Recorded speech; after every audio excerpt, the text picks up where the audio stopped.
అధ్యక్ష, ఇది చంద్రబాబు నాయుడు గారు మాకు ఇచ్చిన నోట్ అధ్యక్ష. ఆయన ఏం చెప్తా ఉన్నాడో, ఈ నోటు ఇచ్చింది ఏమిటో ఒక్క రవ్వ కూడా అర్థం కావడం లేదు. నోటు ఎందుకు ఇచ్చారు, ఆయన స్టేట్మెంట్ అంటే ఏంది, నోటు చదవడం, నోట్లో ఉన్న అంశాల మీద తాను చదువుతూ ఉంటే మేము ఇటువైపున మేము కూడా ఈ పేపర్ చదువుతూ ఉంటే సమానంగా పోవడం, ఆయన ఏం మాట్లాడుతూ ఉన్నాడో, దీంట్లో ఉండేది ఏమిటో, మరి ఈ నోటు ఎందుకు ఇచ్చారు? చర్చే, ఇది నిజంగానే చర్చే అనేటట్టుగా అయితే సరే, అదే చర్చే కానివ్వండి. ఆయన మాట్లాడుతున్నాడు, దాని తర్వాత మేము మాట్లాడతామని మళ్ళీ దీన్ని ముసుగు నోట్ అనే ముసుగులో ఎందుకు నడిపిస్తూ ఉన్నారు? ఇది ఏదైనా కానీ తప్పనైనా ఏదైనా కానీ ఒక పద్ధతి ప్రకారం మీరు చేయాలంటే పద్ధతి ప్రకారమే చేయండి. లేదు ఇంకా నోటు పక్కన పెట్టేద్దామంటే నోటు పక్కన పెట్టేది. ఎందుకంటే ఈ నోటు మాకు ఇవ్వడం ఎందుకండి? ఈ నోట్లో ఉన్న అంశాలు ఏదైనా ఆయన చెప్తా ఉన్నాడా?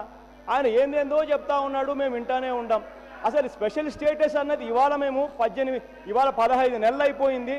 ఇవాళ స్పెషల్ స్టేటస్ మీద మాట్లాడండి, స్పెషల్ స్టేటస్ మీద ఏం చేయబోతున్నారో చెప్పండి అని మేము అడుగుతూ ఉంటే ఆయన ఏందేదో గతంలోకి వెళ్ళి ఏమేమో జరిగింది, ఏమేమో చేసింది, ఎవరేం చేసినారు అని ఏందేందో చెప్తా ఉన్నారు.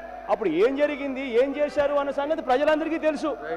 ఇప్పుడు కూడా నోటు కన్ఫైన్ అయితే బాగుంటుంది అధ్యక్ష. ఈ నోటు వాళ్ళే ఇచ్చారు, మేము ఇచ్చిన నోటు కాదు ఇది. నోటు మీరే ఇచ్చారు.